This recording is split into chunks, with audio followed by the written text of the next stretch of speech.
Tere hommikust, kallis kogudus, kallid sõbrad.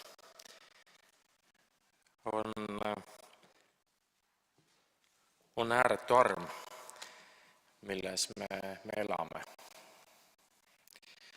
Kas me sellest ise alati aru saame ja seda tajume ja mõistame, aga ma usun, et nii see on. Et see on ääretu arm, milles me elame igal päeval. Ja Jumala õnnistus, mille all me võime käia ja elada. Ja Jumala õnnistus on üks teema, mis meil tänasel Jumala teenistusel ka teema ja mõte, mis kõlama hakkab. Mis on sinu jaoks Jumala õnnistus või milles väljendub sinu jaoks Jumala õnnistus? Võib-olla sellele küsimusele saame natukene leiame ka vastust tänasest pühakirja tekstidest ja tänasest jutlusest. Ma valisin me tänaseks esimeseks ühiseks lauluks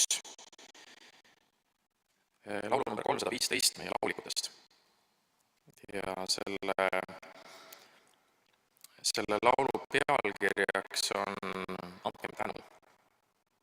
Öeldakse andkem tänu rõõmsa meelega. Andkem tänu, et ta püha on. Andkem tänu sellepärast, et tema on püha. Ja andkem tänu sellepärast, et ta on andnud Jeesuse oma poja.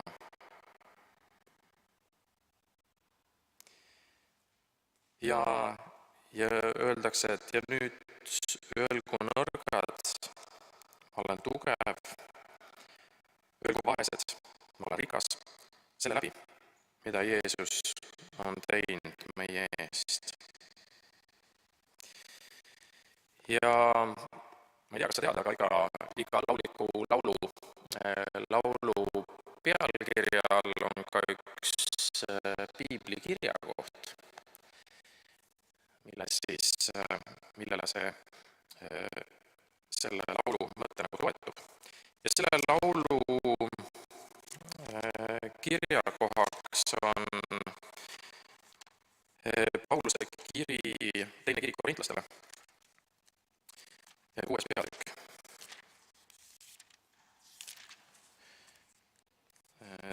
Pauluse teine kiri korintlastele, 6. peatükk ja salm 10. Ja Paulus selles salmis räägib endist kui apostlitest ja kirjeldab ennast kui apostlit, milline ta on. Ja kui siit eestpoolt natukene lugeda 9. salmist alates, et ta ütleb, et ta on kui tundmatu, ent ometi tuntud, kui surija ja enam elan, kui karistatud, aga mitte surnud. Ja 10. salm, kui kurvad, aga ikka rõõmsad, kui vaesed, kes siiski paljusid rikkaks teevad, kui need, kellel ei ole midagi ja kelle päralt on kõik. Ma arvan, see on ka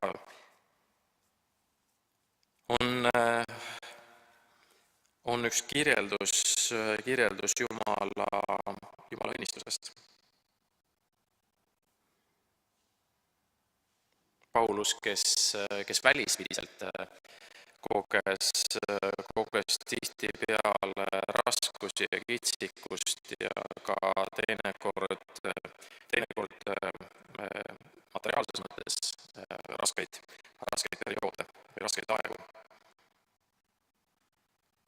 aga ometigi ta siin ütleb, et ta võib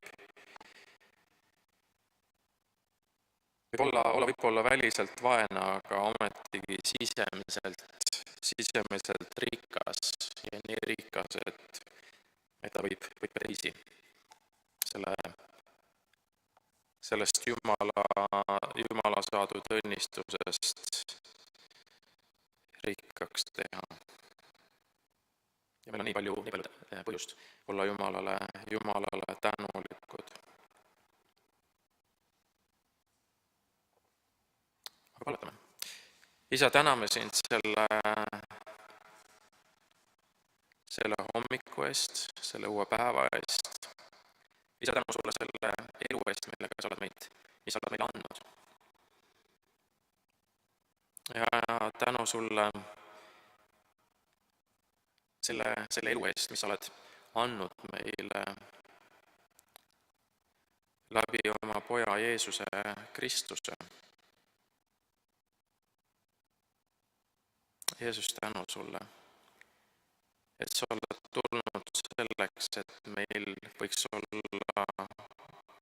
olla elu. Sügavamas tähenduses elu ja seda ülirohkesti. Julgustad ja ka korrigeerid seal, kus vaja. Isa, tänu sulle. Palun seda Jeesus sinu nimel. Aamen. Me võime tõusta ja laulame selle laulu. Number 315, andkem tänu rõõmsa meelega.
Võtke istet. Ma sooviksin täna edasi anda tervitused meie Metodisti kiriku suvekonverentsilt ja selle suvekonverentsi teema oli paljuski püha vaim. See toimub iga aasta Aarannas, Kohtla-Järve lähedal mere ääres. Seal on Metodisti kirikul ilus laagripaik ja selle nimi on küll konverents, sest tõepoolest seal on palju õpetust ja palju sellist õppimist, aga eks tal on selline suve- ja perelaagri dünaamika ja rõõm oli näha seal kõiki erinevaid põlvkondi paljudest erinevatest Eesti metodisti kirikutest ja meil oli ka väga huvitavaid külalisi. Et annan edasi need sellised tervitused ja ühtlasi ka üleskutse kaaluda, kas järgmine aasta on teilgi võimalik võib-olla augusti esimese nädala lõpul siis tulla sinna ilusasse paika laagrisse. Tahaksin kokku võtta mõningad sõnumid, mis jäid kõlama ja just nendel õhtustel teenistustel edasi anti rahvale. Esimesel õhtul, neljapäeva õhtul rääkis minu väga hea sõber ja ka siin jutlustanud Jüri Veloso Brasiiliast. Ja Jüri rääkis sellest, kuidas tema on püha vaimu kogenud ja kuidas ta siiralt usub ja kuidas Jumal talle tegelikult üle 10 aasta on juba rääkinud sellest, et kui Jumal saab äratama Euroopat, siis sellel saab olema ka väga oluline roll Eestil. Ja ta sõnum oli ka tõesti sellest, et tegelikult see, mis püha vaim uskliku elus teeb, on see, et ta toob esile Jeesuse. Ja kui te natukene mõtletegi nendele asjadele, mida piibel ütleb, mis on vaimu vili või mis on vaimu annid või kuidas me peame olema rüütatud püha vaimuga, siis kokkuvõtvalt võime öelda, et see on lihtsalt Jeesuse sarnasus ja Jumala enda ligiolu, mille Jumal meie sisse teeb ja mida ta meis kasvatab. Et kui te mõtlete rõõm, rahu, pikk meel, armastus, need lihtsalt tegelikult on sõnad ja omadused, mis väljendavad seda, kes on Jeesus. Ja ühtlasi püha vaim on see, kes tuleb ja õpetab meile kõike, mida Jeesus on meile ju õpetanud. Ja ta annab ka väe teha Jumala imetegusid, sellepärast, et see on Jeesus meie sees. Jumala ligiolu meie sees ja meiega koos. Ja teisel õhtul me kuulsime Ago Lilleorult. Ja Ago tuli ja rääkis meile ühtsusest ja sellest, et vahepeal me võib-olla rõhutame üle seda, et kuulutagem evangeeliumi ja natuke unustame seda osa, et koguduse elus on vaja hoida ka sellist just sisulist vaimu antud ühtsust. Ja Ago rääkis sellest, et koguduse elus või kirikute kas või vahel või kristlaste keskis võib tekkida ka selline formaalne ühtsus. See on rohkem see, mida me näeme poliitikas, et kõik kaamerasse naeratavad, aga tegelikult ühel meelel nad ei ole. Ja siis, kui on vaja mingeid otsuseid teha, siis naeratatakse ja väliselt formaalselt ollakse ühtsed, aga sisemiselt ja hingeliselt võib-olla ollakse vägagi konfliktis ja nii-öelda eri pooltel. Aga Ago rääkis just sellest, et vaimu antud ühtsuses meil on vaja seda sisulist ühtsust, just kes me oleme Kristuse ihuna. Ja seda loomulikult loob meis ja kirikus püha vaim. Ja eile õhtul oli külas Veiko Võsu Nõmme baptisti kogudusest ja Veiko rääkis oma kogemusi sellest, kuidas vaimu andides ja vaimu viljas tema on kasvanud ja jagas seda lugu näiteks, kuidas esimest korda ta koges midagi tõeliselt üleloomulikku, kuidas Jumal talle andis ühe sellise pildi ja see pilt oli ühest tema tuttavast, kellel oli suur mingi südamehaigus, mida arstid ei suutnud nagu tuvastada ja ta oli nagu elu ja surma äärel. Ja siis Jumal lihtsalt näitas sellist pilti Veikole, ta nägi südant, seda organit südant ja siis seda, kuidas selline jumalik mesi tuleb ja rahustavalt kuidagi katab selle südame ja selle südame töö. Lihtsalt selline sümboolne pilt, aga kuidagi sellega koos tuli selline usuand või sisemine tunnetus, et Jumal on valmis seda meest tervendama. Ja huvitav oli lugu nagu sellepärast ka, et see mees jäi ellu, Jumal tervendaski selle mehe, aga see ei tähendanud, et temast sai kristlane. Ja see inimene ise ei usaldanud piisavalt siis seda tervendamisimet või miski jäi sealt puudu, et see automaatselt ei teinud temast kristlast. Ja tegelikult tänase päevani ta vähemalt teadaolevalt ei ole kristlane Jeesuse järgija, aga samas seda imet ta mäletab väga selgelt ja ta teab ka, et Jumal selle tegi. Nii et seal oli ka nagu selline huvitav sõnum sellest, et kui Jumal ka tervendab, siis see ei too alati automaatselt seda otsust kaasa, et see ei tee otsust inimese eest järgida Jeesust, mõistate? Selle otsuse peab ikkagi inimene tihtipeale ise tegema. Ja selge see, et see imetegu võib näidata Jumala vägevust, aga see ei muuda ta südant alati automaatselt. Aga see teine suurem sõnum, mis Veiko jättis suvekonverentsi rahvaga, oli see, et Jumal tõesti tahab liikuda Eestimaal ja tahab tuua oma ärkamist. Ja võib-olla suurem küsimus on see, et kas me tahame olla osa sellest, kas me tahame olla niivõrd andunud temale, kas me oleme valmis ennast pühitsema ja kuulatama ta häält ja kuuletuma ta häälele, nõnda, et tema saab meid kasutada selles ärkamises. Ja Veiko ütles, et on ka võimalik olla kristlane nõnda, et suured ärkamislained tulevad ja sa ei ole osa nendest. Ja sa ei ole kuidagi hukka mõistetud selle läbi, aga sa küll aga jääd paljust ilma. See oli Veiko üleskutse, et olla osa sellest vaimu tuulest ja ärkamisest siin Eestimaal ja mida Jumal tahab teha. Need sõnumid kõlasid ja tegelikult kõlab ka praegu seal sõnum, seda ma ei tea, Pildiraadio kannab üle. Hetkel on neil pühapäevane teenistus ja võib-olla selle arvelt on ka meil siin read hõredamad ja mõnes teiseski metodisti koguduses.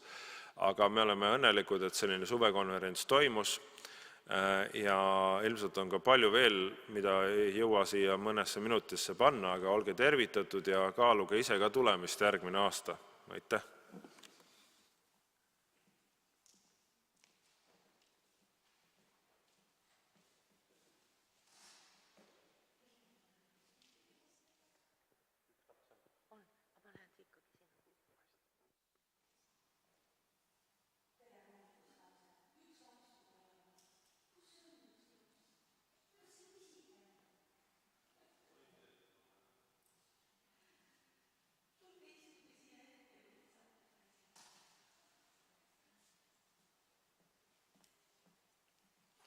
Tere kõigile!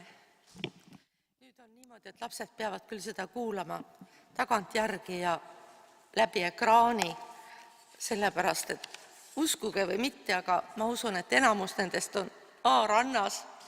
Vähemalt meie pisikene lapselaps nii väga tahtis sinna minna, et ta läks ilma emata ja ilma vanaemata ja ilma vanaisata, et saaks olla sõpradega koos rannas, sest seal on kindlasti väga tore. Aga mina räägin siis täna oma loo suurtele ja väikestele järelvaatamiseks pärast. Ja mõte selleks lastelooks tuli mulle, kui ma lugesin, või õigemini öeldes Toomas luges mulle ette päevasõna 1. augusti juttu. Ja see läks mulle nii südamesse, et ma kohandasin selle loo lastele, et lapsed saaksid ka osa, sest ma arvan, et enamus nendest siiski ei loe seda päevasõna. Aga siis olgu see meile kõigile täna mõtisklemiseks. Ja selle loo autor on John Bone ja teemaks on Jumal kui looja, kuidas Jumal on loonud maailma ja kuidas meie seda oma südames kogeme, tema loomistööd. Selle loo autor kirjutab, et universumi mõõtmed ja elu keerukus veenab teda Jumala olemasolus. Ja seda sama kogen ka mina, sellepärast läkski see tekst mulle nii väga südamesse. Ja mida vanemaks ma saan, seda rohkem ma imetlen Jumala tarkust, Jumala vägevust, kõike seda, mida ta on teinud, kuidas ta on loonud nii meid kui terve universumi. Ja üheks eriti hämmastavaks osaks sellest loodusest on meie keha, inimeste keha. Kas te teate seda, et ainuüksi veresooni on meie kehas 100 000 kilomeetrit? Seda ei oska nagu isegi ette kujutada. Mõned on väga suured veresooned, see on nagu arteria, aga siis on ka imetillukesed, mida kutsutakse kapillaarideks. Need on väikesed, aga nendel kõikidel on oma tähtsus, igalühel on oma ülesanne täita ja kui meil need veresooned ei oleks meie sees ja ei toimiks, siis ka meie organism ei toimiks. Siis on teine asi, meie silmades on miljonid keerukad nägemisrakud. Ilma nendeta me ei oleks suuteline nägema ja nägema ka seda ilu, mida Jumal on loonud meie ümber ja toonud meie ellu. Me ei näeks ka neid, keda me nii väga armastame. Me tahaksime ju näha oma emmesid ja isisid ja vanaemasid ja vanaisasid ja sõpru. Me oleme rõõmsad, et me võime neid näha oma silmadega. Teadus küsib, kuidas tekkis elu. Kuid veel olulisem on küsimus, miks ta tekkis. Ja see vastus on kirjas Piibli raamatus. Universumi loomise eesmärk oli ilmutada Jumala au. Inimese loomine Jumala näo järgi on tema armastuse väljendus. Ja selle üle tasub meil järele mõelda. See on Jumala armastuse väljendus. Ja selle eest me peame Jumalale tänu tooma igal päeval. Selles samas mõtiskluses oli ära toodud ka psalm 8, mis on minule ka alati väga südamelähedane olnud, kui ma seda loen. Ja ma arvan, et ma loen täna selle mõtiskluse lõpuks ka teile selle 8. psalmi, Taaveti psalmide raamatust. See on loodu ülistus oma loojale. Taaveti laul, Issand, meie Jumal, kui auline on sinu nimi kogu maailmas. Sinu aukuulsus ulatub üle taevaste. Väetite ja imikute suust sa valmistasid kiitva väe oma vastaste pärast, et sundida vait jääma vaenlast ja kättemaksjat. Kui ma näen su taevast, su sõrmede tööd, kuud ja tähti, mis sa oled rajanud, siis mis on inimene, et sa temale mõtled, ja inimese poeg, et sa tema eest hoolitsed. Sa tegid ta pisut alamaks Jumalast ja ehtisid teda au ja austusega. Sa seadsid ta valitsema oma kätetööd. Kõik sa panid tema jalge alla, lambad, kitsed, härjad ja kõik, samuti metsloomad, taevalinnud ja merekalad ja kõik, mis mereradadel liigub. Issand, meie Jumal, kui auline on sinu nimi kogu maailmas. Olge väga õnnistatud, armsad lapsed, ja rääkigu ka see sõnum ka teie vastu nii, nagu ta minu vastu võimsalt rääkis. Aamen.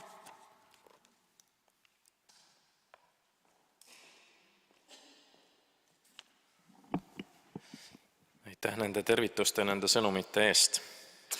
Nüüd me saame üheskoos laulda ja meie ühiseks lauluks on laulikutest laul number 2, Isa taevas, me austame sind. Aga lisaks sellele, et me saame oma taevast Isa lauluga austada, siis me saame teda austada ka sellega, et me paneme kokku oma armastuse Anni, tema kiriku, tema koguduse töö toetuseks.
täname sind, me austame sind selle eest, kes sina oled.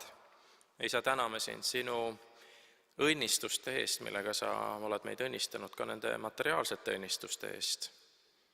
Ja isa, me tahame osa sellest, millega sa meid oled õnnistanud, tuua sulle tänus ja ülistuses sinu vastu tagasi.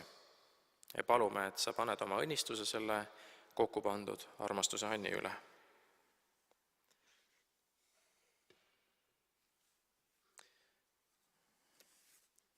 Palume ka möödunud nädala sünnipäeva lastele õnnistust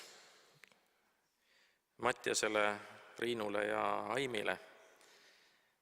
Isa, me täname sind nende kallite eest, kes on ka möödunud nädalal oma sünnipäeva tähistanud. Isa, palume neile jätkuvalt sinu õnnistust. Isa, me palume, et sinu hea ja kindel käsi võiks olla neid hoidmas ja juhtimas nende eluteel. Ja isa, me palume, et nad võiksid olla sinu poolt õnnistatud ja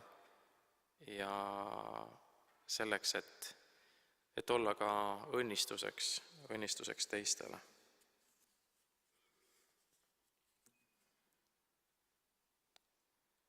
Me palume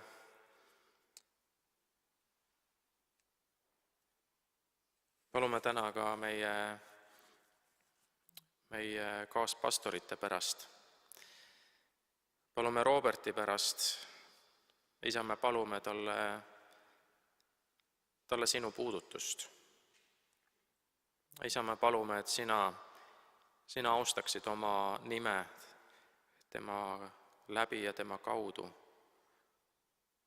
Ja isa, me palume sinu pühavaimu puudutust talle ka tänasel hommikul. Isa, me palume, et sa teda tervendad Jeesuse nimel. Me palume jätkuvalt Olavi, Jumal, sinu kätesse. Isa, tänu sulle, et tema on sinu armas laps. Isa, tänu sulle, et sa oled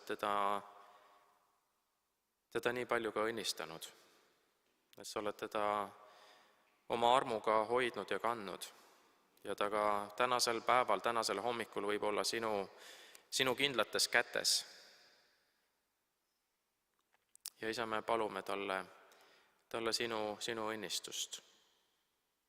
Ja me palume, et sa teda kinnitad ka füüsilise jõu ja tervise poolest. Isa, me palume ka me kalli Toomase sinu kätte ja isa, me palume, kui tal ka selg teeb häda. Isa, me palume, et sa sirutad oma käega täna hommikul ja puudutad ja tervendad teda. Toomas, kas sa oled sa valmis tulema siia ja ma palun, et Taavet tuleb ja palvetame sinu pärast kohe praegu siin.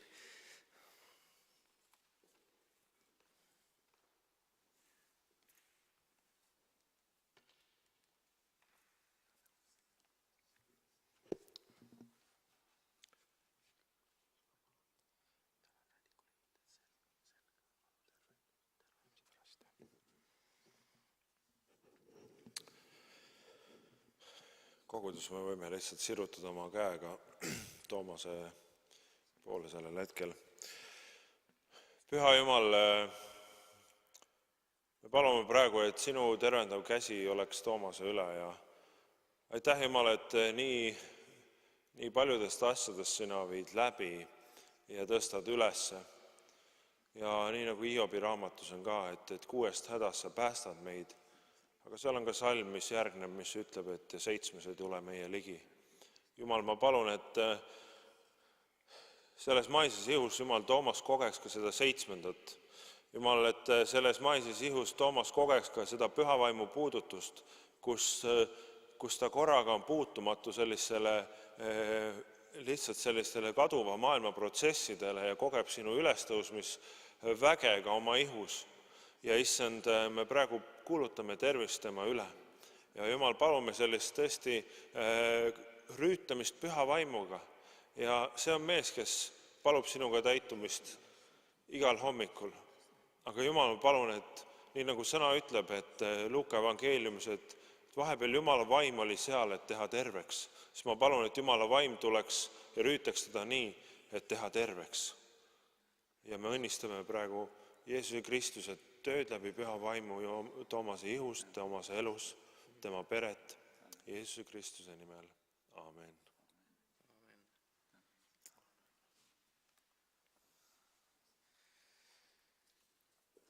Aga jätkame palvetamist. Siin on mõned eestpalvesoovid. Siin on eestpalvesoov koguduse liikme pärast, kelle silmanägemine on kehvemaks läinud või hägusaks muutunud. Isa, me palume ka selle kalli inimese sinu kätte ja isa, me palume talle sinu abi ja sinu puudutust ka selle füüsilises vajaduses. Isa, me palume, et sina tead, mis seal selle põhjus on. Aga isa, me palume, et sa puudutad ja taastad seda silmanägemist ka ja õnnistad teda.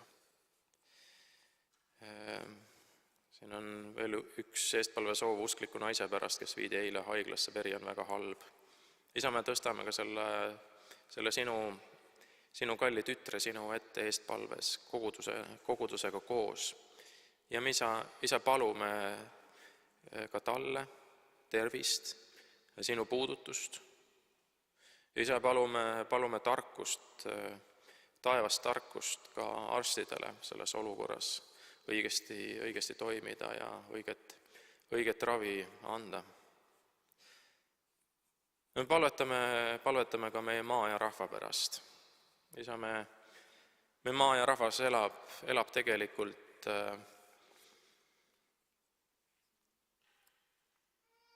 ühel tõsisel ajal ja mitte kergel ajal. Isa, me palume ka rahvana armu jätkuvalt sinu käest. Isa, sa oled olnud meie maa ja rahva vastu hea. Sa oled meid nii palju ka õnnistanud. Isa, me palume, anna meile andeks. Kui me ka rahvana ei ole osanud alati tänulikud olla sinule. Me ei ole austanud sind, me ei ole teeninud sind kui ainsat tõelist Jumalat. Isa, anna andeks. Isa, me palume, et sa saadad veel ka vaimulikku ärkamist sellele maale, et sinu tundmine võiks katta seda maad, nii nagu vesi katab mere põhja. Isa, tänu sulle. Isa, me palume ka jätkuvalt Ukraina maa ja rahva sinu kätte ja Isa, palume armu. Isa, me palume sõja lõppemise pärast, et see rahu võiks tulla taas sellele maale. Isa, me palume nende pärast, kes seal nende lahingute keskel peavad elama ja ka võitlema. Isa, me palume sinu armu ja hoidmist.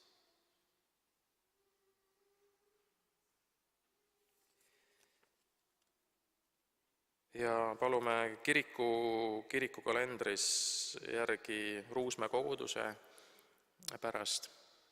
Isa, sina näed seda väikest kogudust seal Lõuna-Eestis. Isa, palume neile sinu õnnistust. Ja isa, palume, et sinu tundmine võiks kasvada ka selles väikeses kohas, selles piirkonnas. Et sinu kogudus võiks olla seal valguseks ja soolaks. Ja palume õnnistust ka meie palvepartner kogudusele Paides. Isa, õnnista seda kogudust ka. Isa, tänu sulle, et sinul on head mõtted ja plaanid ka selle koguduse jaoks ja selle koguduse kaudu. Palume, et see kogudus võiks olla see lambi jalale asetatud nagu tuli või leek, mis näitab valgust. See hea lõhn, mis tõmbab inimesi sinu poole. Isa, anna neile julgust, anna neile sinu väge ja sinu tarkust, et nad võiksid olla õnnistuseks sellele linnale ja sellele rahvale seal. Palume seda Jeesuse Kristuse nimel. Aamen. Olge head, võtke istet.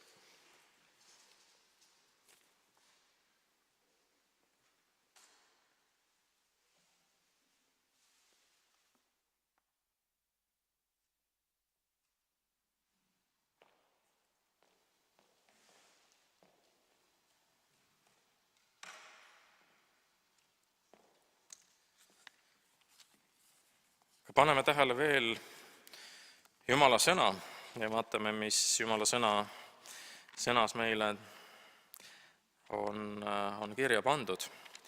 Ja esimene tekst tuleb Vanast Testamendist, 4. Moosese raamatust, 6. peatükist ja salmid 22–26. Ja selle lõigu pealkirjaks on õnnistussõnad. Ja Issand rääkis Moosesega öeldes, räägi Aaroni ja ta poegadega ning ütle, õnnistades Iisraeli lapsi, öelge neile nõnda. Issand, õnnistagu sind ja hoidku sind. Issand, lasku oma pale paista sinu peale ja olgu sulle armuline. Issand, tõstku oma pale sinu üle ja andku sulle rahu. Nõnda pandagu minu nimi Iisraeli laste peale ja mina õnnistan neid. Aamen.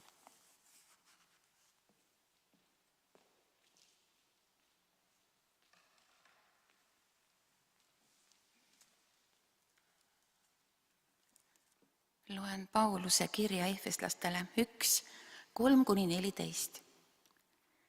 Kiidetud olgu Jumal ja meie Issanda Jeesuse Kristuse Isa, kes meid on õnnistanud kõige vaimuliku õnnistusega taevasis asjus Kristuses, nõnda nagu ta meid on valinud tema sees enne maailma rajamist olema pühad ja laitmatud tema ees armastuses, meid ette ära määrates lapse õiguse osaliseks Jeesuse Kristuse kaudu enese juures oma tahtmise heaks arvamisel, oma armu au kiituseks, mille ta meile on kinkinud selles armsas, kelles meil on lunastus tema vere läbi, üleastumiste andeks saamine tema armurikkust mööda.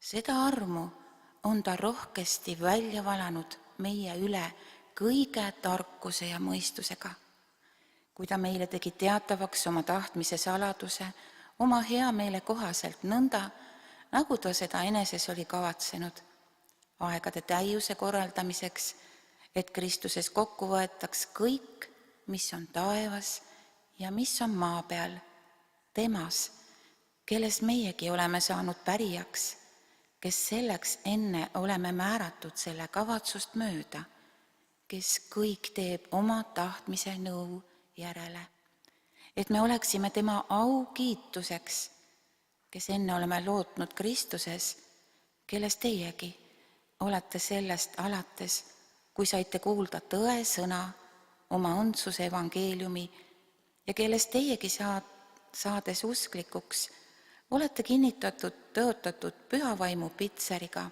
selle vaimu, kes on meie pärandi tagatis tema omandi lunastamiseks, tema au kiituseks.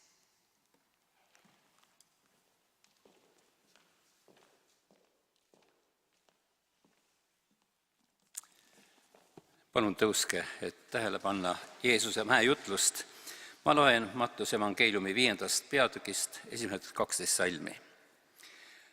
Aga kui Jeesus nägi rahva hulki, läks ta üles mäele ja istus sinna maha ja kui jüngrid olid tema ümber kogunenud, avas ta oma suu ja õpetas neid. Õndsad on need, kes on vaimus vaesed, sest nende päralt on taevariik. Õndsad on kurvad, sest neid lohutatakse. Õndsad on tasased, sest nemad pärivad maa. Õndsad on need, kellel on nälg ja janu õiguse järele, sest nemad saavad küllaga. Õndsad on halastajad, sest nende peale halastatakse.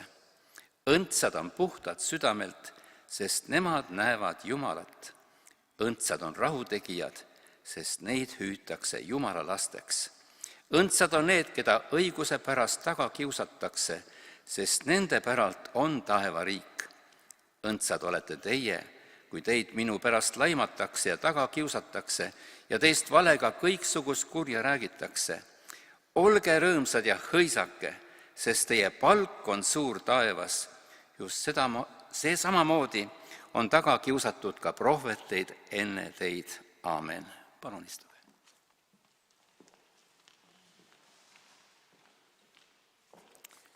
Tere hommikust, kallis koguduse pere.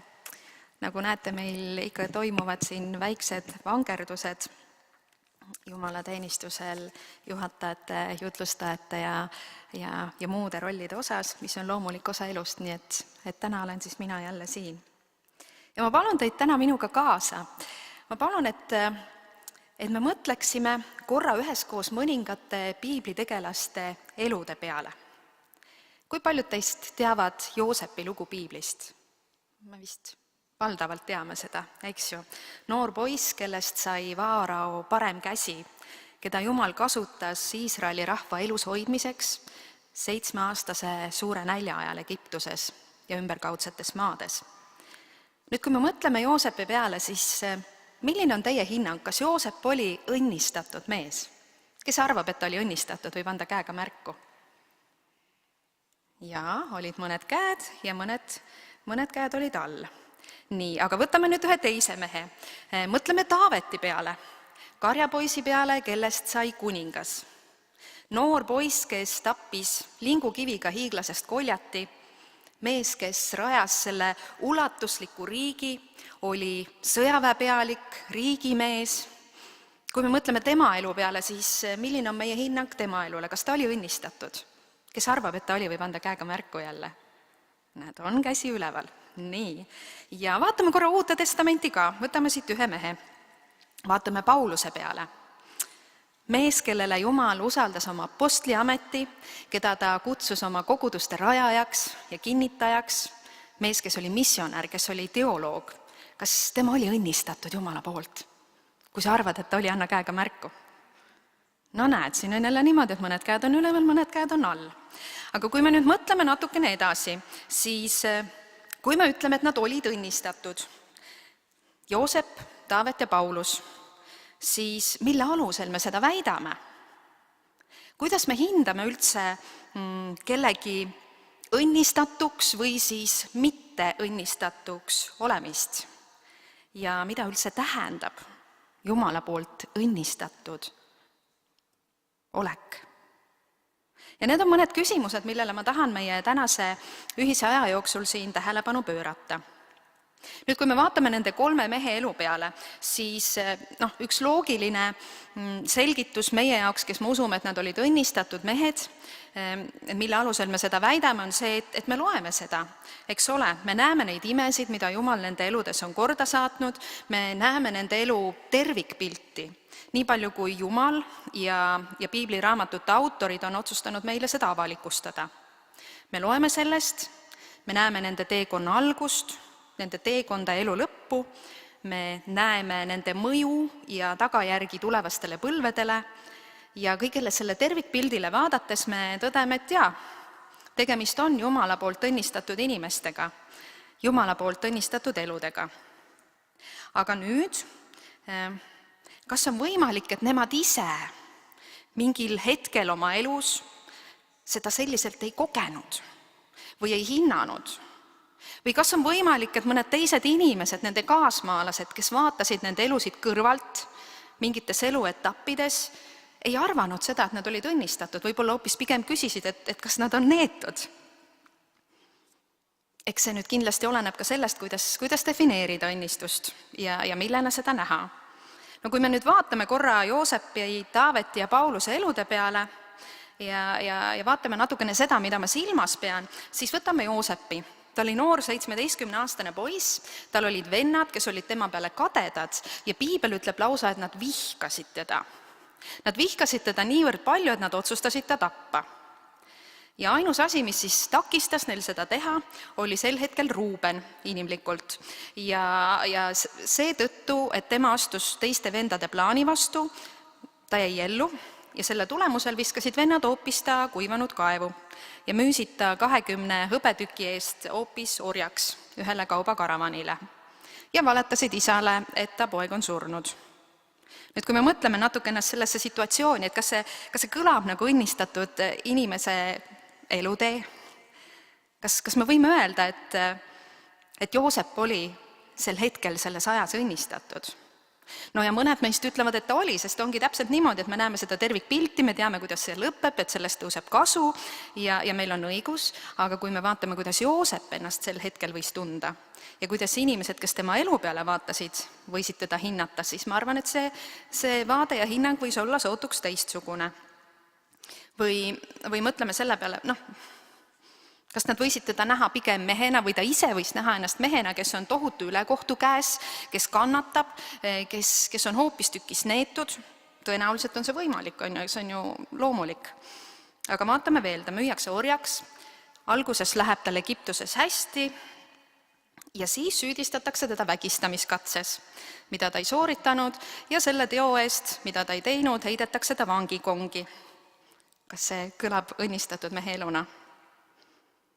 Kui ta oleks Jumala õnnistatud, siis miks lubab Jumal sellel kõigel juhtuda ja miks ta ei sekku ja miks ta ei aita Joosepit ja ei päästa teda ebaõiglusest? Ma arvan, et need on küsimused, mida Joosep võis küsida iseendalt, mida ta võis küsida Jumalalt, mida teised, kes tema ümber olid, nagu mõtlesid, kes teadsid, et ta on süütu.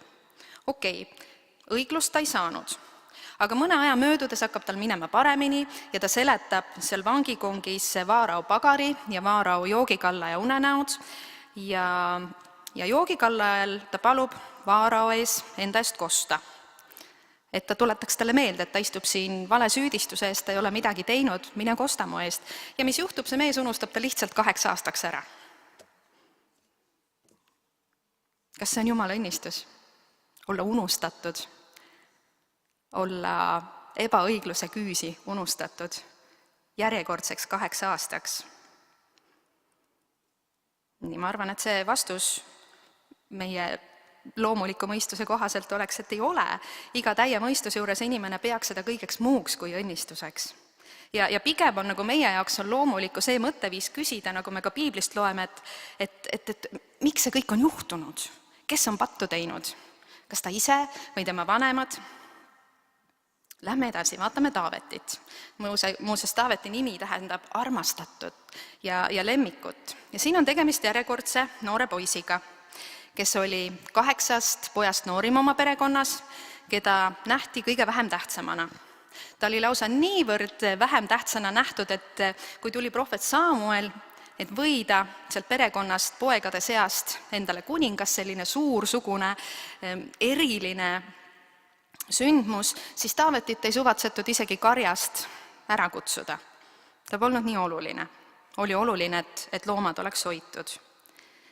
Ja kui Taavet oli võitud kuningaks, mis justkui kõlab õnnistusena, eks ole, saab temast Sauli kandlemängija.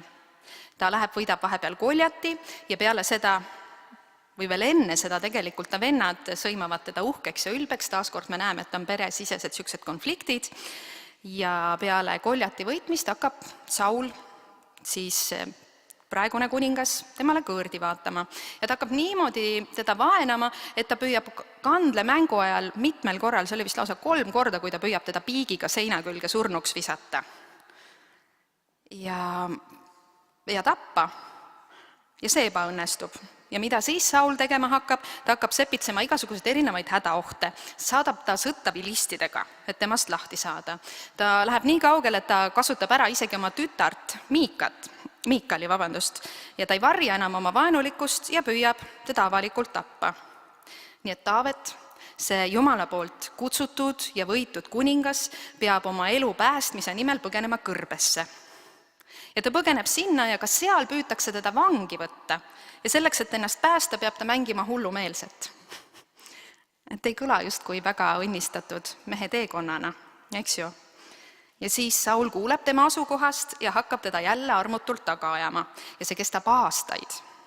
Jumala poolt võitud kuningas põgeneb elu eest aastaid. Teda aetakse taga aastaid. Ja Saul läheb nii kaugel, et ta tapab prohvetid, kes on Taavetit aidanud. Seejärel peab Taavet astuma vilistide teenistusse ja ta peab mängima ja näitama ennast Iisraeli vaenlasena. Nende vaenlasena, kelle hulka ta ise kuulub, kelle valitsejaks on Jumal ta kutsunud ja ta peab mängima vaenlast, et ellu jääda. Ja ta peab valetama oma röövkäikude kohta. Ja siis, kui ühel hetkel, kui vilistid tulevad tagasi, nad leiavad oma elupaiga põletatuna, oma naised ja lapsed röövituna, tahavad nad Taavetit kividega surnuks visata. Nagu siuke hea, positiivne õnnistuste jada jätk, eks ole.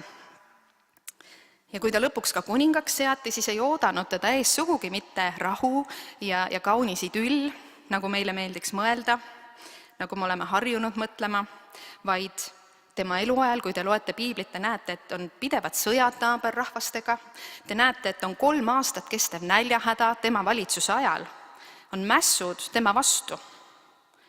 Ja huvitav, kuidas Taavet võis ennast tunda kõikide nende olukordade keskel, nende katsumuste ja raskuste sees, kas ta tundis ennast väga õnnistatuna? Kui me psalme loeme, siis tegelikult me näeme, et ega ta ikka ei tundnud küll kogu aeg ennast õnnistatuna. Ja vaatame veel ühte meelest, vaatame Paulust. Nüüd Pauluse puhul ma ei hakka laskuma tema elu detailidesse, sest ma arvan, et kõige paremini võtavad kokku need mõtted, milleni ma tahan jõuda, ta enda sõnad. Teisest kirjast Korintlastele 11, 23-29. Paulus kirjutab enda kohta. Ma olen palju rohkem vaeva näinud, palju rohkem vangis olnud, saanud palju enam hoope, tihti olnud surmasuus. Ma olen juutide käest 5 korda saanud 1 hoobi vähem kui 40. Mind on 3 korda keppidega pekstud, 1 kord püütud kividega surnuks visata. 3 korda olen ma üle elanud laevahuku. Terve öö ja päeva olen olnud veevoogudes. Tihti olen olnud teekondadel, ohus jõgedel, ohus teeröövlite käes, ohus oma rahva seas, ohus paganate seas, ohus linnades, ohus kõrbes, ohus merel, ohus valevendade käes, töös ja vaevas, tihti valvamises, näljas ja janus, tihti paastumises, külmas ja alasti. Kas see kõlab nagu õnnistatud elu? Kas need mehed siin ja tegelikult ka teised inimesed piiblist, kellest me loeme, nende kõigi eludes ja samamoodi meie eludes on raskeid aegasid ja raskeid seiku. Kas need inimesed olid Jumala poolt õnnistatud või neetud? Eks see nüüd oleneb sellest, kuidas me vaatame õnnistust. Mida tähendab olla Jumala poolt õnnistatud? Teate, ma guugeldasin ja vaatasin YouTube'ist, mida inimesed üldiselt peavad Jumala õnnistuseks. Et see ei olnud mingi selline sügav sisuline otsing, aga ma lihtsalt tahtsin näha, mis on see üldine pilt, mis hakkab silma. Ja teate, see otsing lõppes minu jaoks suure kurbuse ja tegelikult ka südamevaluga, sest ma julgen öelda, et 95% nendest leidudest, mis minu internetiekraanidel ja YouTube'is lahti lõid ja nendest, mida ma suvatsesin kuulata ja mingimaani ja läbi lugeda, oli puhas eduteoloogia või sellega otseselt väga seotud. Ja eduteoloogia ütleb meile seda, et Jumala õnnistus tähendab, et Jumal tõotab meile, sulle ja mulle naudingute rikast kerget elu ja jõukust, et ta tõotab meile parimat autot, parimat maja, suuremat jahti, ilusaimat naist, et Jumala õnnistus tähendab, et meil ei ole millestki puudust, Jumala õnnistus tähendab, et ta tõotab meile tervist, ta tõotab, et me oleme pea ja mitte saba, et me oleme rohkem kui võitjad igas olukorras, need on asjad, mida ma kuulsin, ma lihtsalt loen teile ette, et probleemid ja puudus on saatanast, ja kui need meie elus on, siis see on usupuudus, õnnistatud elu on mugav, tore ja meeldiv, Jumala õnnistus on maistele hüvedele ja mugavusele orienteeritud. Nüüd ütleme niimoodi, et see viimane lause oli küll nüüd nagu minu kokkuvõte sellest ja samamoodi käis nendest teatud kohtadest läbi see vorst vorsti vastu teoloogia, et kui sina annad Jumalale $100 ja kui sa seda teed täna ja nüüd, ja muidugi seal küsiti suuremaid rahahulkasid nende teleevangelistide käest, aga ütleme $100, see on meie jaoks niisugune mõõdetav, et kui sina annad Jumalale selle $100 nüüd, kohe ja praegu, siis Jumal annab sulle vastu 10 000 või siis, mis siis iganes.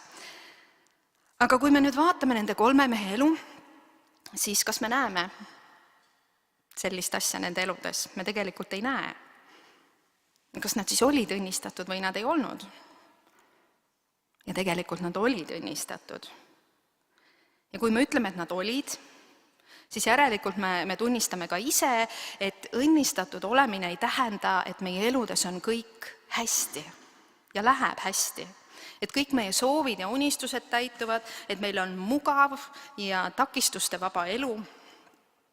See on niivõrd inimlik hinnata Jumala õnnistatuks olemist sirge, kerge elutee ja maise õnne järgi. Aga ei olnud ei Joosepi tee sirge ega kerge, ei olnud Taaveti oma, ei olnud seda Pauluse oma, ei olnud seda teiste inimeste oma, kui me loeme piiblis. Ja ma arvan, et mitte ühegi Jumala poolt kutsutud ja valitud inimese elu sellel maal siin, selles langenud maailmas, katkises, patuses maailmas ei ole seda. Ei ole kerge, ei ole mugav, ei ole üdini nauditav. Aga mida siis tähendab õnnistatud olemine, õnnistatuks olemine? Kui me vaatame piiblit, siis piibel ütleb, et õnnistatud ja kui sa vaatad ka konkordantse ja vaatad, et ma natukene tuulasin, lappasin neid ka, siis ülilühike definitsioon on üliõnnelik, ka kiidetud ja ülistatud.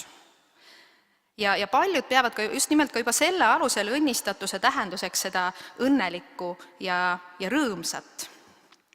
Aga õnnelikkus ja õnnistatus oma ülimas tähenduses on palju enamat.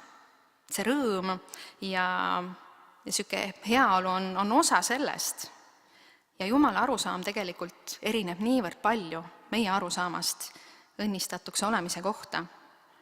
Ja seega meie arusaam vajab natukene korrigeerimist ja mõnel juhul palju.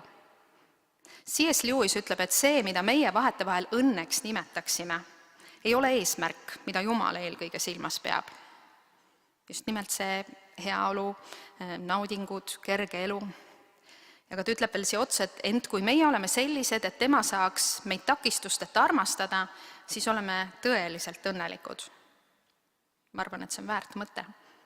Kui meie oleme sellised, et tema saaks meid takistusteta armastada, siis oleme tõeliselt õnnelikud. Ja nüüd õnnistusest rääkides me peame minema tagasi selle loomisloo juurde. Kui me näeme seal, kuidas Jumal loob taevad, kuidas ta loob maa, valgused, loomad, linnud, mereelukad, suurel hulgal erinevaid organisme ja liike. Ja selle kõige järel loob ta siis 6. päeval selle maailma keskele ühe erilise liigi, inimese. Ja ta loob inimese täiesti erisuguseks. Ta loob tema sarnaseks, ta annab talle identiteedi, ta annab talle võimekuse, ta annab talle eesmärgi ja läkituse, ta õnnistab teda. Nüüd, kui me mõtleme liikide peale, siis liikide arvu maailmas hinnatakse tänasel päeval enamaks kui 8,7 miljonit liiki. Ja nende enama kui 8,7 miljoni liigi seas on üks liik, keda Jumal on õnnistanud erilise õnnistusega, kes on teiste seast kõrgele tõstetud, kes on teiste seast ülistatud, lausa niivõrd palju, et Peetrus kirjutab sellest, et inglidki igatsevad vaadata sellesse, mida Jumal on meile oma õnnistuses ja lunastuses andnud. Ja mis on see, mis teeb meid eriliseks, mis ongi nagu ka osa sellest suurest õnnistusest, ehk siis meie identiteet.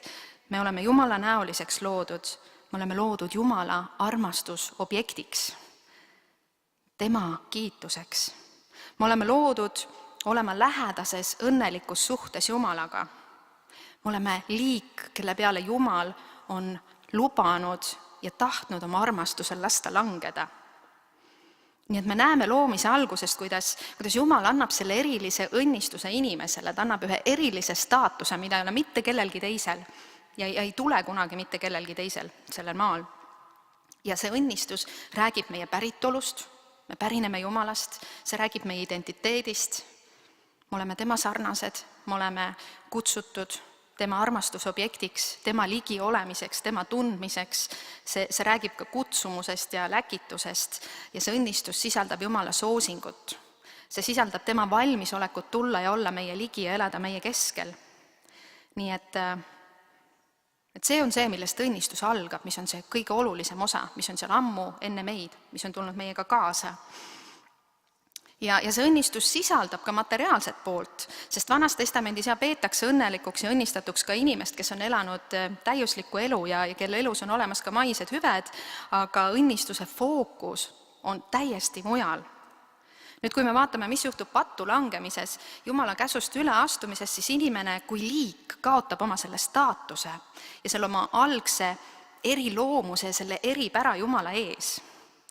Ja selleks, et seda inimesele tagasi anda, see on Jumala õnnistus, et Jumal tahab, et inimene saaks selle tagasi, et tuua tagasi inimene enda juurde, selle algse õnnistuse sisse, Jumala ligiolu, Jumala läheduse sisse, et taastada tema identiteet ja kutsumus, siis ta saadab Jeesuse. Aga me näeme veel, ma korra ühe hetke olen veel siin selle Vana Testamendi juures, me näeme seda sama, kuidas Jumal ise näitab Iisraeli rahvale Aaroni õnnistuses, milles seisneb tema õnnistus. Aaroni õnnistus on ju, et issand õnnistagu sind ja hoidku sind, issand lasku oma pale paista sinu peale ja olgu sulle armuline, issand tõstku oma pale sinu üle ja andku sulle rahu. See on see, mida Jumal igatseb iga inimese elus näha, et ta saaks vaadata ja särada inimese üle, oma rahva üle, et ta saaks olla inimesele ligi, et tal oleks intiimne suhe. Ja siia lisandub siis see sõnakuulelikkuse õnnistus, mis kätkeb ka materiaalselt.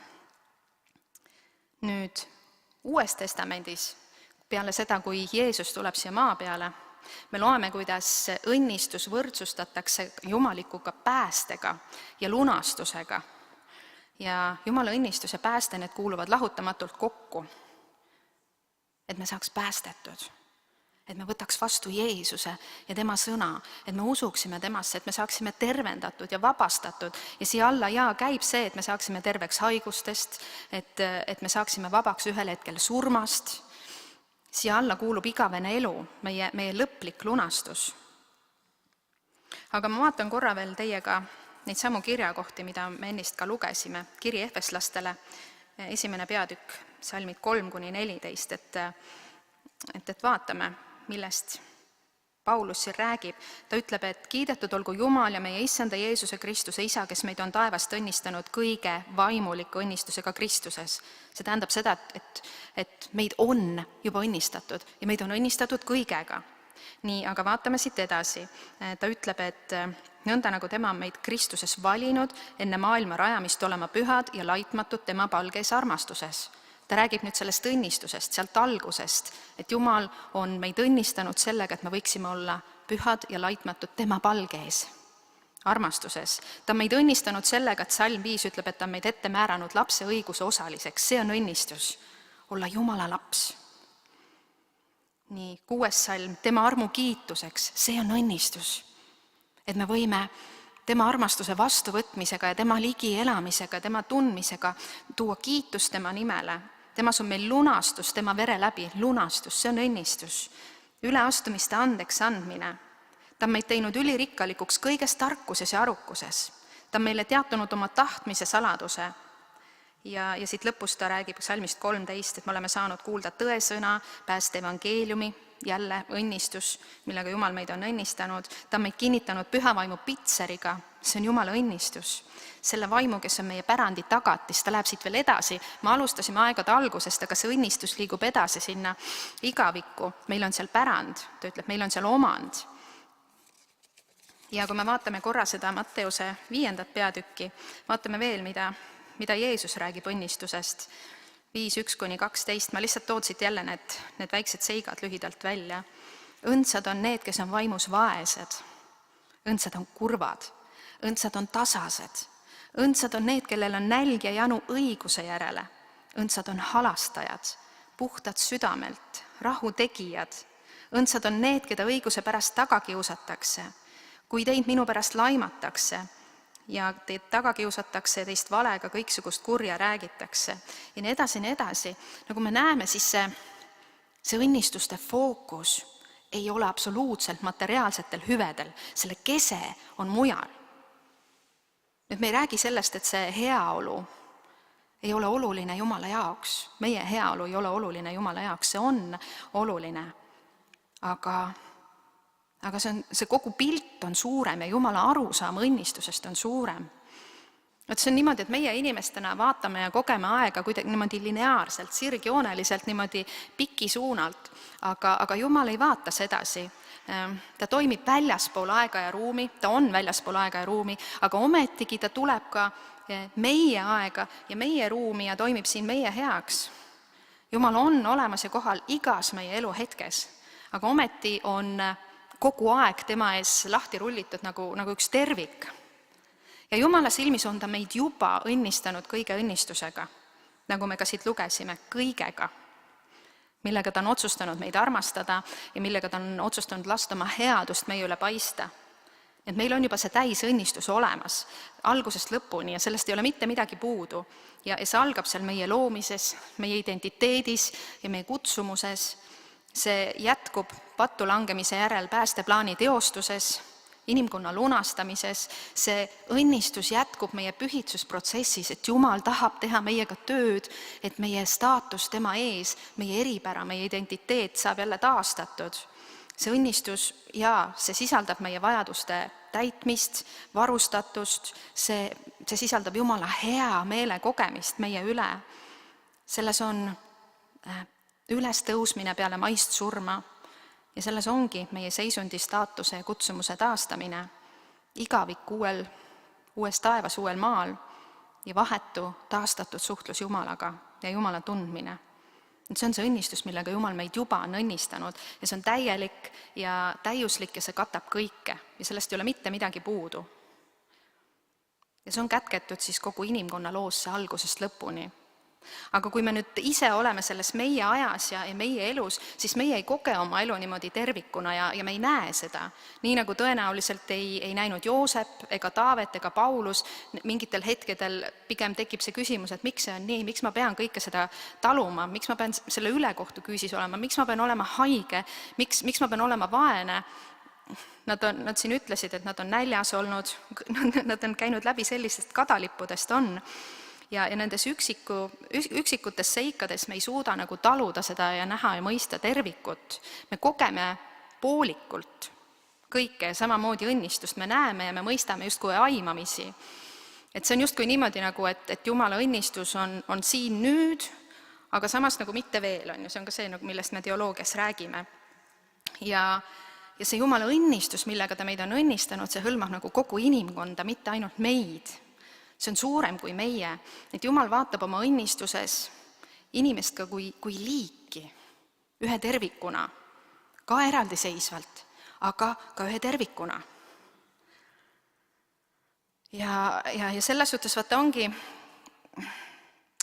mõtlen, kuidas ma...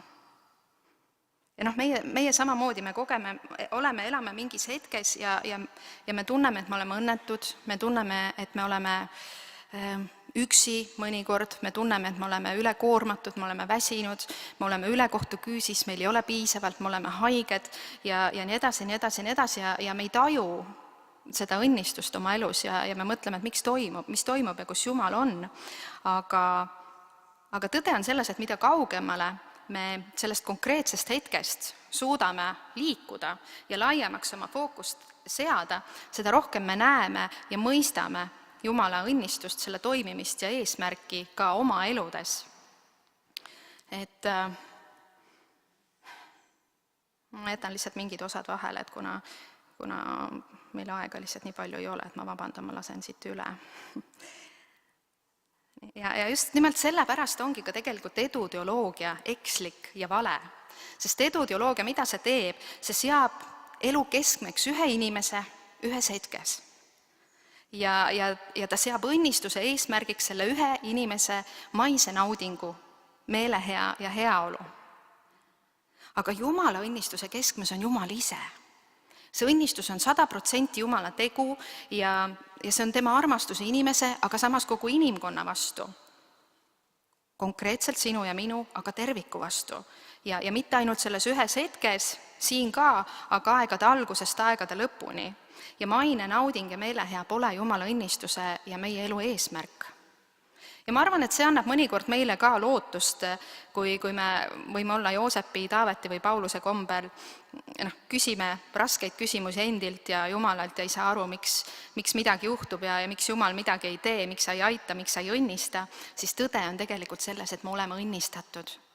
Ja me võime olla mõnikord haiged, me võime olla haiged ja olla õnnistatud. Me võime olla mõnikord ilma ja vaesuses, nagu Paulus kirjutas, pidevalt näljas, aga me oleme õnnistatud. Me võime olla vaevas, ülekoormatud, aga me oleme õnnistatud. Me võime olla ebaõigluse küüsis, aga me oleme õnnistatud. Ja sellisel hetkel ma usun, et kui me oleme sellistes kohtades, siis Jumal tahab ka meid julgustada, et selles mõttes kõik on okei Jumalaga ja meiega, et ta ei jäta meid üksi meie nendes üksikutes hetkedes sellel ma ei saa öelda ajajoonel, meie jaoks on see ajajoon, aga Jumal ei jäta meid üksi, ta on meiega siin ja asjad ei lõppe nii, nagu nad on. Asjad ei lõppe selle tohutu vaeva ja häda ja valu ja ülekohtu ja viletsusega. Jumala au tuleb ja see saab ilmsiks. Ja paljudel juhtudel, teatud juhtudel see saab ilmsiks ka meie olukordades juba siin maa peal, aga mitte alati. Mitte alati, sest see ei ole eesmärk. Ma tahan lõpetuseks teile lugeda ühe tsitaadi C.S. Lewise raamatust. Tegelikult mul on 2. Kõigutamatut õnne ja turvalisust, mida me kõik ihkame, keelab Jumal meile selle maailma loomuse endaga. Kuid rõõmu, naudingut ja lõbu on ta külvanud rohkesti. Meil pole iial täielikku turvalisust, aga meil on küll aga nalja ja veidi vaimustumist. Pole raske mõista, miks. Kindlustunne, mida me igatseme, õpetaks meid kinnitama oma südant selle maailma külge ning püstitaks tõkke meie tagasipöördumisele Jumala juurde. Paaril õnnelikul armastushetkel, maastikuvaatel, sümfoonial, rõõmsal kohtumisel sõpradega, kümblusel või jalgpallimatšil seda kalduvust ei ole. Meie isa värskendab meid teekonnal mõne meeldiva võõraste majaga, kuid ei õhuta neid kodupähe võtma.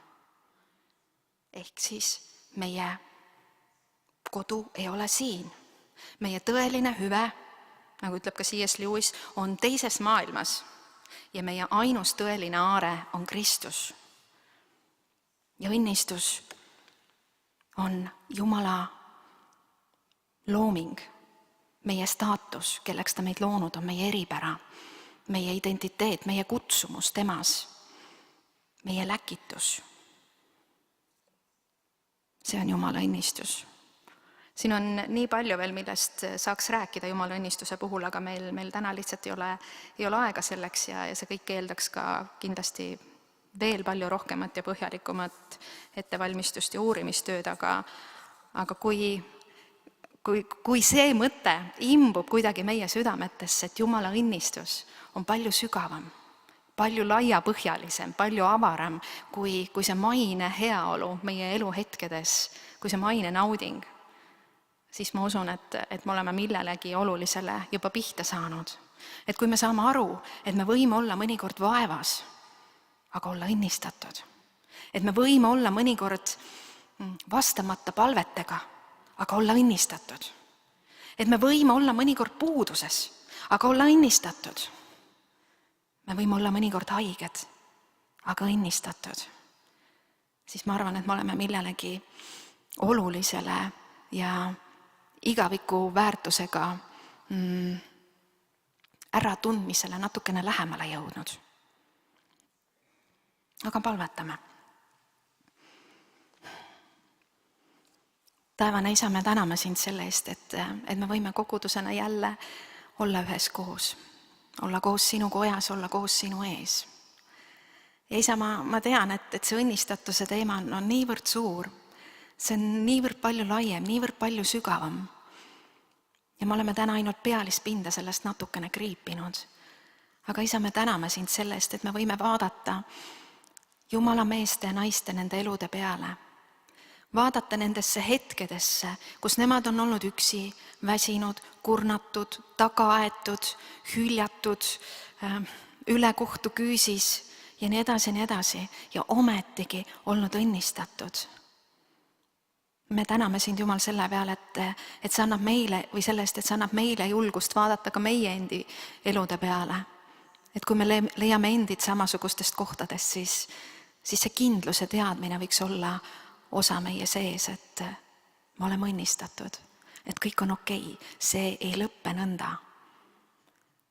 Isa, me täname sind iga hetke eest, mis sa tuled meie eludesse, nendesse üksikutesse hetkedesse, kus me vajame sind ja sa vastad ja sa pakud meile oma ligiolu ja sa kutsud meid enda ligi, seda sa teed alati.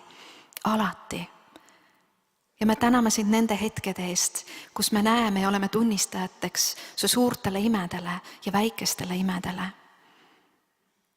Ja me täname sind selle eest, et kui on need teised hetked, kus me ei ole seda näinud, et sa oled meile ikkagi hästi ligi ja sa ikkagi vastad meie palvetele, sa oled ikkagi õnnistanud meid ja sina ikkagi pöörad kõik olukorrad lõppeks heaks, isegi kui me seda ei näe. Ja me täname sind, isa, et sina näed asja suuremana, aita ka meil näha, et mitte ei ole ainult meie kui üksikisikute õnnistatus, vaid sina näed sellest meie esivanemaid, sa näed meie järeltulevaid põlvi, sa näed kogu inimkonda. Ja me täname sind selle eest, et ühel päeval taevas sinu juures, kui me vaatame tagasi oma elule, kui me vaatame tagasi inimkonna teekonnale, siis me mõistame ja saame paremini aru, nii nagu me vaatame praegu Joosepi, Taaveti, Pauluse elu peale ja saame grammi võrra paremini aru, sest me näeme neid tagajärgi, me näeme seda, mida sa oled põhjustanud läbi nende elude. Et me võime näha seda sinu õnnistuse vilja meie elude läbi. Ja selleks, et me võiksime olla ka teistele õnnistuseks. Isa, tule ja õpeta meid ja tule, anna meile südant, mis otsib sind ja otsib olla sinu armastuse objektiks. Ja tule näita meile kõigile veelgi isiklikumalt, mida tähendab olla õnnistatud sinu poolt, elada õnnistatud elu. Palun seda Jeesuse nimel. Amen.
on tänasel hommikul kaetud ka armulaud. Oleme tänulikud Jumalale ka selle tema õnnistuse eest. Me tõuseme ja tunnistame üheskoos meie ühist usku, mis on kirja pandud apostlikus usutunnistuses. Mina usun Jumalasse, kõigeväelisse Isasse, taeva ja maa loojasse ja Jeesusesse Kristusesse, tema ainsasse pojasse, meie Issandasse, kes on saadud pühast vaimust, ilmale tulnud neitsi Maarjast, kannatanud Pontius Pilaatuse all, risti löödud, surnud ja maha maetud, alla läinud surmavalda, 3. päeval üles tõusnud surnuist, üles läinud taeva, istub Jumala oma kõigeväelise Isa paremal käel. Sealt tema tuleb kohut mõistma elavate ja surnute üle. Mina usun pühasse vaimusse, üht püha kristlikku kirikut, pühade osadust, pattude andeks andmist, ihu üles tõusmist ja igavest elu. Aamen.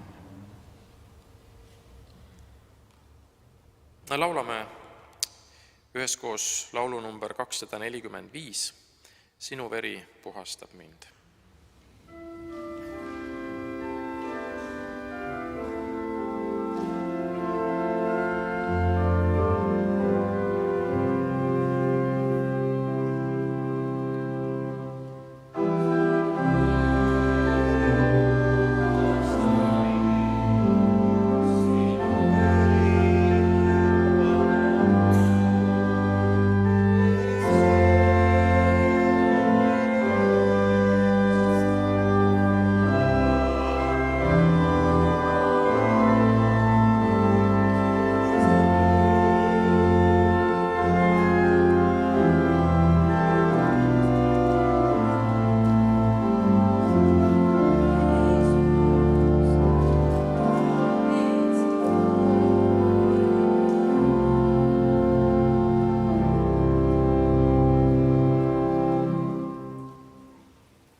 Kristus, meie Issand, kutsub oma lauda kõiki, kes teda armastavad, kes siiralt kahetsevad oma patte ja püüavad elada üksteisega rahus. Tunnistagem seepärast Jumala ja üksteise ees oma pattu. Halastaja Jumal, me tunnistame, et me pole sind alati armastanud kogu oma südamest ja oma ligimest nagu iseennast. Me palume, anna meile andeks. Vabasta meid rõõmsaks sõnakuulelikkuseks Jeesuse Kristuse, meie Issanda läbi. Aamen. Me võtame vaikse hetke isiklikuks palveks.